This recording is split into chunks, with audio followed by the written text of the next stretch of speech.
The ridge was waiting like a held breath, and from the moment our tires bit the gravel, I knew this was not the 2-day nothing the papers promised. The sun had slid under the hills and left a cold, thin light that didn't warm anything. Mist crawled between the spruce like a slow animal. Up ahead, the old tower blinked a red pulse through the fog, with a steady, patient rhythm that made my chest tug the way a metronome makes a drummer nervous. We were supposed to be a warm-up, pull up, hold for a contractor convoy, hand off, and go home. That's the work we volunteer for when we want something simple under the uniform. A little time to breathe, to let the memory of harder places sit quiet for a night. But the map and the orders and whatever comfort I thought I'd packed in my duffel were useless. The second, the gate swung open and the lock, though matching our key, showed fresh scars along the shackle, as if someone with clean hands had visited hours before. Inside, a dull glow bled out of the comms window, like a lighthouse for the small concrete boxes that made up the compound. It wasn't enough light to fool the eye into thinking the site was manned, but not so dim as to be an accident. Someone had kept one of those bulbs alive. Someone had written in the logbook in firm pen strokes just days earlier and then walked away with the intention to return. That was the first of 100 small truths that contradicted the brief. Before I go on, if you like deep, slow-burning tales where the land holds its own secrets and men learn the hard lesson that not every signal wants to be answered, subscribe and stay with me. This one is long, and it wants a listener who can wait. We were a mixed group from Fort Bragg, a handful of older hands carrying quiet authority, and a few young men who had not yet learned how to keep worry folded into a tight sleeve. I was in my early 30s then, a staff sergeant wearing that age like an extra pocket. The tours are folded in, heavy and useful. Afghanistan had left me with a particular cadence in my thoughts, a way of noticing little wrong things and keeping them to myself until they mattered. The company commander sent us with a shrug and the kind of confidence officers are paid to wear. The paperwork said inactive outpost, 2-day guard, contractors coming tomorrow. It read like time off with badges, but the climb up the ridge set a different tone. The mountain road tightened into hairpins that hid the switchbacks until you were nearly on them. Trees leaned together like people sharing a secret, hiding the road in stages, so you could not see what was coming until it was already under your boots. Halfway up, the radio man tapped the handset and froze because a clipped signal threaded through the static, a pattern I hadn't heard since boots on the ground in a different country. It was wrong for our net and wrong for this geography, but right enough to make the hairs on the back of my neck stand up. He double-checked gear and shrugged with that soldier's half-laugh that is a way of saying, "We'll deal." We didn't have the luxury to sit back and re-verify. The switchbacks allowed only forward. The site sat tucked behind a thin guard of spruce, squat concrete blocks like hunks of utilitarian stone. The tower leaned with rust in the joints, but its beacon still breathed red. Someone had made sure the bulb pulsed slow and true, or else the fog moved just right to make it look that way. The gate looked neat. No leaves gathered against the fence. The padlock took our key clean inside. The generator throbbed with a low, even sound that didn't quite match a place left to the elements. There was a mug with a ring of dried coffee on a table. A bunk had been slept in, pillow dented. A locker stood open with folded fatigues on a shelf. No unit patch, no current name tape, but the cut of the fabric suggested a hand with enough care to fold uniforms the way people fold things when they plan to return. I filed the obvious with the battalion. Official channels told us what the brief had said: hold security, no unit assigned, contractors tomorrow. Their voice was steady, but the delay before their answer tightened something behind my ribs. The fog thickened. At first, light or the imitation of it, the tower blinked, and the reflection of that light glinted on wet metal, and then hid again. I counted the seconds between blinks, and found myself reading it like a slow sentence. It felt, for reasons I could not initially say, like someone clearing their throat before speaking. We set a perimeter, marked cleared rooms, and assigned watches. The logbook on the comms desk had entries dated days before. The handwriting was firm and practical, the kind you write when you know you'll be back. I left the log closed and without touching the switch stuck in a setting my training book did not mention. You learn from years of moving through unknown gear that not every switch is yours to flip after dark. My radio man kept testing frequencies, waiting for that old pattern to rise again. At night, a private asked to warm his hands by the exhaust of the generator and stumbled back pale-faced a few minutes later, with the expression of a man who had listened too closely to a sound that was not meant for him. His voice came out thin. It sounds wrong, too steady, like somebody was running it last week. I checked the panel. The gauges read clean. Fuel lines looked full. The machine ran like someone had kept it breathing. Sometime around the midnight patrol, the observation post on the lower slope reported thermal shapes moving in arcs along the tree line, then fading. White light found nothing. We sent a 3-man team down to check. The slope gave us only quiet and soft, wet leaves. The prints we found clustered near the wire were old, softened by moisture, but their spacing matched something in my mind. The cadence of our own patrols. Old footsteps are the mountain's memory. They stay long after the men have left. A lull of listening, notes filed into the recorder, waiting. The static on our net rose and dipped with the tower's blink until the two seemed to be keeping time together. Late that afternoon, a clip came through the secure channel, a phrase from an authentication routine that belonged to a soldier who had died before my tour. Those phrases are like family names. Hearing them in a place like that is an invitation to the cold. We locked the file. We did not tell the boys the specifics.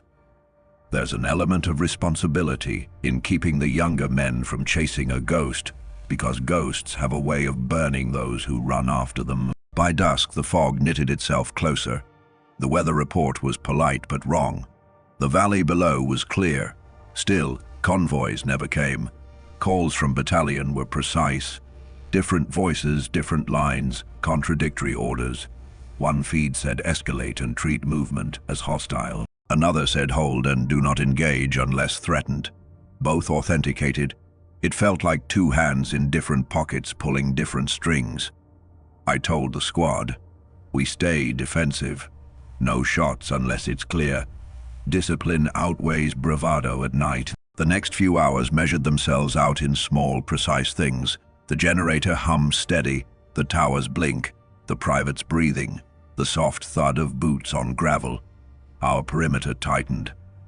We posted claymores like people arranging a chessboard. Every man knew his point and why it mattered. The fog moved in slow curtains and tucked itself into corners, so that movement could be a thing that lived and breathed in hidden places. At about 2 in the morning, our observation post called again. Silhouettes near the lower bend. Tall shapes standing at the tree line, then stepping back. Thermal confirmed some heat, where white light found only fog. We sent scouts down, careful and deliberate. They returned unsettled, more from the absence of evidence than anything they'd seen. There were tracks that looked recent in places where the soil held water, but tracks are fair weather evidence and night swallows them fast. The greater truth we all felt was the sense of being observed by the land itself. It sounds strange to say, but landscape can lean at you the way people do. Suspicious, patient, old. The radio got stranger. We picked up a recording that wasn't recent. A voice speaking clipped coordinates and tactical details matching our day.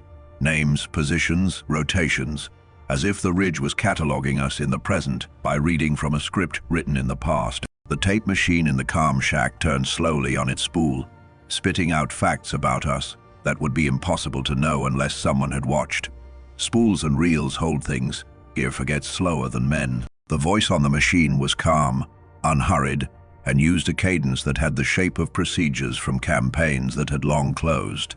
It ended with a breath that sounded like our names. We found the wires had been spliced recently. Someone had worked on the junction box in the comms room with old hands and careful tape. The feed took power from somewhere we couldn't trace in the dark. When we disconnected the main lines, the room's hum thinned like a tide going out. Outside, the gunfire stopped, as if someone had told the ridge to rest. The tower blinked dimmed and then went dark. The pressure inside the injured private, that heavy unseen hand on his chest, eased as if his breath had been waiting for the light to go out. For a moment we thought we were going to walk away with answers, But the ridge does not reveal everything at once. It gives you just enough to keep you listening. At first light, we found the fallen rock that had blocked the service road vanished from the earth, as if the annoyance had simply been erased. One truck started with ease. The other remained lifeless, though its fuel line showed no more cuts. The contractors shook their heads and walked the site as if they'd been working there for years. The undeclared things in the logbook became a different problem to them than the peeling paint and the dead rig. They were practical and looked for solutions on an immediate plane. Replace a hose, rewire a splice. They didn't want the stories that hang in the fog. People who work with their hands by day have little patience for the things that keep the night. But the ridge followed us home like a question with no answer. The debriefers wanted to know about discipline and cohesion and the speed at which we had set a perimeter.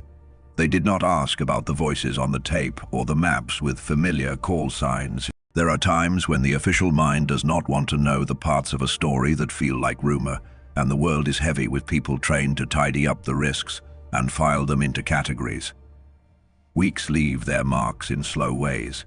Some men left the service. Some kept their uniforms but walked a little more carefully. The injured private healed quicker than I expected. The bruise on his life seemed to have been more of a memory than a wound. But later, driving home on leave, I took a route that bent toward the old outpost. Everything was gone, buildings torn down, fresh earth rolled across the place, a clean warning sign where the gate had once been. The tower had been removed, the whole joint flattened into tidy disuse. The warning sign was bright and new, commanding like a clean closing line. But at night, when I turned my old handheld on and scanned the bands, sometimes the static sets in a pattern that mirrors that old blink. In the thin hour, the speaker will breathe and the cadence will sit under the noise like a fossil. Once in a while the static clears and a broken call will spatter the channel. An old phrase, a call sign I had not used since another time. I do not respond. Some signals are better left alone. If you have heard enough so far, hold on, because this ridge taught me things that did not fit our manuals. It taught me that not all tests are made by committees. Some experiments are written into the ground by hands that either forgot their origin or never existed at all. It taught me that history can be a tool, a way to make present men move like they are reading from practice. We learned the value of not speaking the names that the ridge wanted to hear. When the tape played our histories, the fog answered with bullets that tested our edges and a patience that made us feel predestined. It is an eerie thing to realize you can be arranged like a set of predictable moves. I could say the whole event hardened us and drew a line dividing what we thought was a world with rules and what the ridge showed us. But the truth is messier. We returned to routine with the knowledge that things out in the quiet can learn you and call you by the names you once used. We covered the story with reports that read a different way and left out names and tapes, and the neat little map underneath the comms cabinet that listed test groups whose dates matched no official charts. The official line is tidy and have its uses. It allows commands to file things and move on. The ridges keep other inventory. Months later, one of the men who stayed in my squad asked me in a crowded mess hall if I ever thought the ridge had been a place where someone had run a project, an experiment, and then the experiment turned back like a thing with teeth. He asked it casually, as if the subject was small. I told him I thought it likely. His eyes went somewhere else. Men tell these things in fragments because a complete sentence often feels like a confession. There are programs in history you read about between the lines. Some sound like rumor and some like things you suddenly realize you were part of. Onsai learned the tape machine had names, our names under the maps as a ledger. As if someone had been keeping a roll call over decades, it shifted what I felt into a wilder place. Not the place where a troop knows who is in which foxhole, but a place where the idea of repeating history becomes a tool, a machine that plays back the echoes of men in older uniforms and then feeds them into the present is not simply technical. It's a method of making a living group be obedient to a script. Imagine walking into a room where the furniture remembers your moves and sets them out in order. The first time I realized this, I wanted to laugh at the absurdity. The second time, it was terrifying. Whoever had spliced the junctions and kept the lights humming had crafted a different kind of environment. It was a place where past call signs could reach across time in a way that made present men follow pattern. I don't claim to know who set it up or why. I do know what it felt like to have your life narrated back to you by a dead voice. It is a sour, faintly nauseous sensation, like someone reading your oldest, most private lines in a public place. For the private, the pressure in his chest was a physical echo of being narrated into a role he hadn't chosen. For me, the experience was a simple, cruel lesson in humility. We walked away with more questions than facts, and went back to rooms full of men in suits, who were more interested in whether the platoon had held its corners than whether the Hills radio had been singing the names of the dead. I understand why. The institution has to keep its charts clean, its liabilities low. But our squad left with the scent of that fog on our clothes and a new rule in our heads. When the land remembers, listen without answering. Time does strange things to memory. I replay that night in my head like a reel sometimes, but most of the time the reel is loose. I remember the blink of the tower like a heartbeat I learned to live with. I remember how the fog moved as if to hide its own work. I remember the tape spinning and the voice naming the present like a scene already written. I remember the generator's even, honest hum and the way the private's chest unburdened itself the moment we killed the feed. There are small private things I keep too, the neat fold of the unused fatigues, the clean cut on the fuel line that no one could explain, the way the observation post's thermal scrawled heat then folded away like men reached for an outline and then withdrew. I tell this to you as truth because that is the only currency these days. Memory and the telling.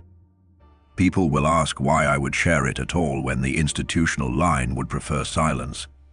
I answer them simply, silence lets strange things get tidy. Stories keep them honest. When a place is quiet, the people who have been there owe the next ones a map made of warning, not of neat certainties, but of the small things you notice when you listen. So if you find yourself on a ridge where the light blinks slow and steady and the fog folds itself like an old quilt, and if your radio picks up notes tied to long dead call signs, turn away before you answers. Keep the signal off. Walk out slow and do not look back. The ridge will learn you quickly if you sit and talk. Some signals carve a groove into your life and play it for you until you sound like a voice you thought you'd left behind. If you've stayed with me this far and the slow pull of a story that lives more in the sound than the sight interests you, hit subscribe. There are ridges in every country, in every age, that keep their own records and sometimes use the past to make the present predictable. I tell these stories so the next man who drives up a narrow road at dusk might recognize the difference between an ordinary guard shift and a place that has practiced waiting. If this story moved you, give it a thumbs up and check out the playlist for other long nights, strange radio chatter, and the quiet places that teach men to listen first and speak only if they mean to be recorded. And remember, when static has a rhythm, lower your voice and walk away. Some signals hunger, and they remember us longer than we remember ourselves.